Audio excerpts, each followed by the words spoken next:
Hi, I'm Jonathan Antonio Trapani, and I'm here with my friends at Bacchus by Design and Jonathan Delmater. We're the two-headed Hello. Jonathan. Hello. Today we're going to be talking about elections and what happened in our last election.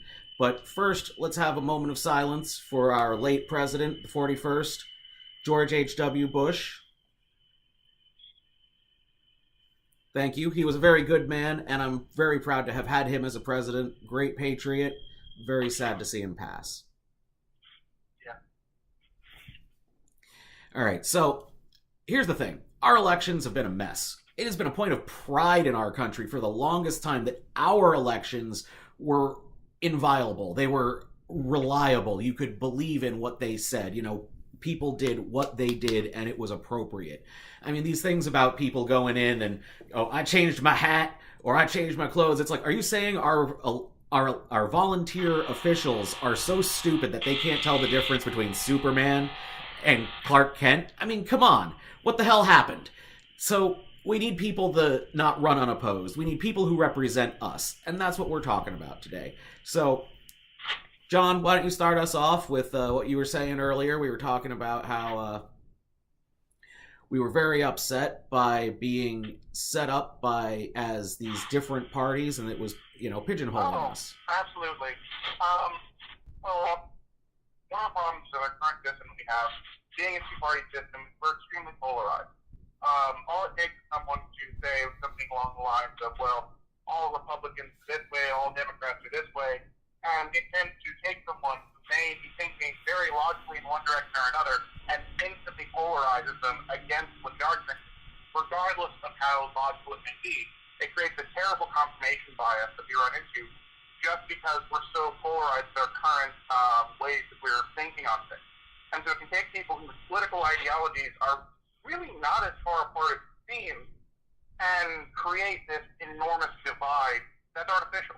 If you look at the actual individual issues, people agree on a lot more than they disagree on. Indeed, and here's the thing: that what that does is it creates a sense of desperation because they want this belonging that they don't have, and that because you're saying, well, you can't be this way because they're this way and I'm this way, and there's it's that enemy thing again. It's like they're not our enemies; they're Americans, and we should be Americans first. We believe in things like peace and prosperity, and we need to have a better direction than just let's make money and entertain people. Right? Absolutely.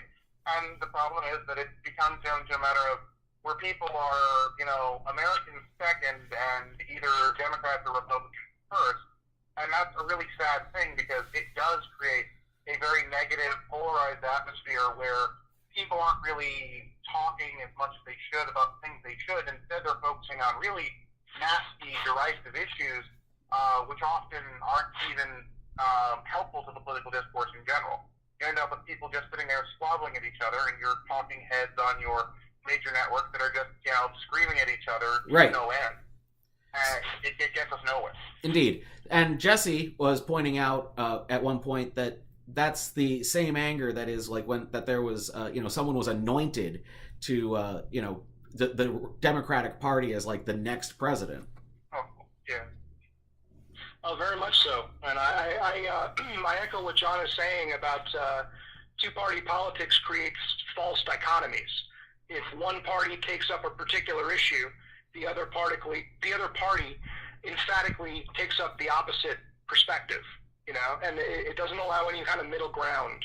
As one major example, I think polls show that the majority of Americans want gun reform. Right. But it's one of the most partisan issues that we have to deal with today. It is. And it's again, it falls into this party politic thing, and the majority of Americans are not served by that concept. Right. Like, I mean, here's the thing. Most Americans know what they believe. They just can't articulate it usually. They need other people to get together and say what the ideas are and go, no, that's what I believe.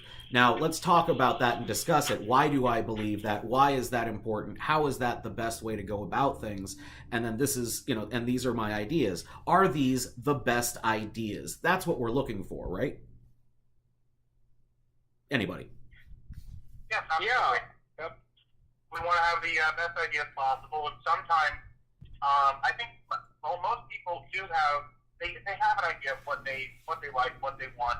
But it's like someone asking you where you want to go for dinner. A lot of times they have a hard time articulating it on the spot, even though they know what they want.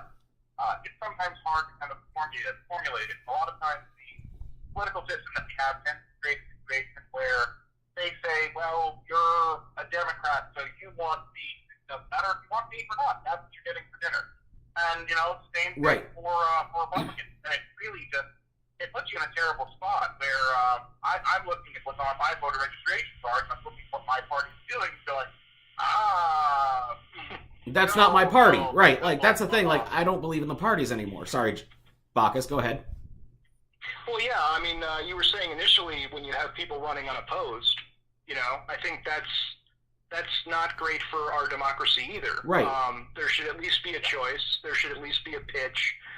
A discussion. I don't like the idea that anybody would just be the presumptive person to do this job because they're the one on the ballot. Right. No, excuse me. I'm interested in learning a bit more about you and your ideas. So you represent us, someone who, cares about what we believe, not just what they believe, and they've got an idea, and to hell with whatever the people think. It's like, well, that doesn't help. It's a good that's a good leader to a degree, but that's the president very specifically. That's why I do have a plan. I do have a direction to take our country, and it's a prosperous one. It's making sure that we do our best and we do the things that we've done throughout our history, which is perpetuate human rights and liberty, because that's what the Constitution is. It's the greatest human rights document ever written. So, it's like we don't have we shouldn't have to give IDs to go, vote. Every time I've voted, I've had to go and, sign in someplace. I've had to, make sure that say, hey, this is who I am. And if they don't have me on the rolls, I can't vote. And, it's like to say that they're not doing their job or something. And, you don't need to go have an ID to go get groceries. You don't have to have an ID to go down the street. Like, you don't even have to actually produce an ID to an officer of the law if they ask you, because you don't have to have one necessarily. It's there's nothing in the Constitution that says you have to. So it's a popular point that people are very much in debate on, and it's one I know we didn't have a chance to talk about specifically before we got started, but I don't know. I'm personally kind of on the fence on that one. I know that it's not. I'm not saying it's required to buy groceries, but something like voting, I don't think it's that much of a hindrance to ask people to have ID. It's not the ID. It is what I'm saying. It's the fact that you are already going in and you have to give some sort of evidence that you are voting, because people aren't going in and giving evidence that they are other people, and if someone else comes in and they go, hey, you've already voted, you can't vote. It's not like it's a situation where they'll just be like, oh, here's your name. It's otherwise they'd have 10 people walk in with the same name and they wouldn't care. Yep, yeah. Tom Jones, who the heck cares? Absolutely, I got it. Well, I voted in the recent midterm, and again, I'm in the state of Maryland, and they asked me a couple of questions. They asked me my date of birth, and they were able to find me on the voter roll. And I mean, I remember thinking to myself, I wonder very contentious atmosphere. I wonder if this is going to be a stressful place. And it was a library, Right. And I waited in line. I spent about 20 minutes. I did it right after I got off of work. It's like, I think it's played up in the media, and it becomes this driving story. Sort of this narrative that, like, it's going to be stressful, or it's going to be, right, people questioning who you are, and this kind of thing. Right. And it was fine. It was chill. Right. No, there's nothing like that at all. Ironically enough, to quote our current Supreme Oompa Loompa, it's fake news. It literally is. Right. It's just not a thing. Right. It should be easy to vote. That's the point. All laws and regulations should make it easier for citizens to vote. Because it's important to know that while America and the ideas and ideals and the Constitution are not truly bound by any physical boundary. They belong to everyone, and anyone who wants liberty and to follow the rule of law that is set forth in the Constitution and those human rights should be able to come here and follow it, and we should assist in allowing them to become citizens, productive, capable, good citizens that believe in the Constitution first and are Americans first. And the same thing with voting. It should all be easier. We should make these things easier for people, because that's the point. That's what liberty is. The ability to make the choice for yourself, because we're a nation of self-governance. So that's where we're going to wrap it up for today. This really great discussion on elections and other things. What a great life Bush 41 had. Hopefully we can, make the country better so that his legacy will live on with that 1,000 points in the sky. It's what we love. I'm Jonathan Antonio Trapani here with At Bacchus by Design and John Delmater, the Spud Man. We were the two-headed Jonathan. Have a great day.